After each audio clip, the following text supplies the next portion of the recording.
Batman Soul of the Dragon. So this is basically a Batman movie that is basically a take on like 70s action movies. And I wish I liked it more. Maybe if I watch it again and I finally have, like, not finally, but like if I watch it again, having the knowledge I know of what the movie is, I might like it more. But when you call it Batman Soul of the Dragon and on the poster there's Batman and he looks pretty cool on the poster, you expect Batman, like a good chunk of Batman. And you don't get a good chunk of Batman. You get him like 20-ish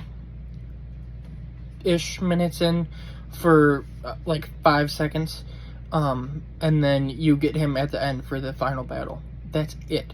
Now, obviously, Bruce Wayne's in the movie, but like Batman in costume isn't in that much. And then Bruce Wayne still doesn't feel like the main character.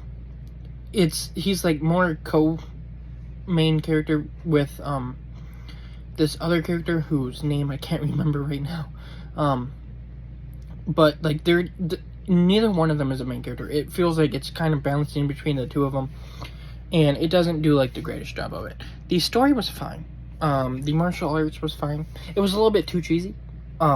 Obviously you can be cheesy and be a good movie. I just think that this was a little bit too cheesy, and from everything I've heard of martial arts movies, like the old ones, this is kind of like the cheesy it is, like with these looks and just over top and everything. And if that's true, I really don't want to watch any of them because this just wasn't my type of cheesy.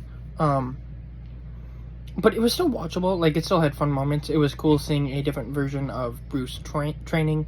A different version of Bruce entirely was nice to see. And then ultimately where it ends, the ending was kind of just like, what?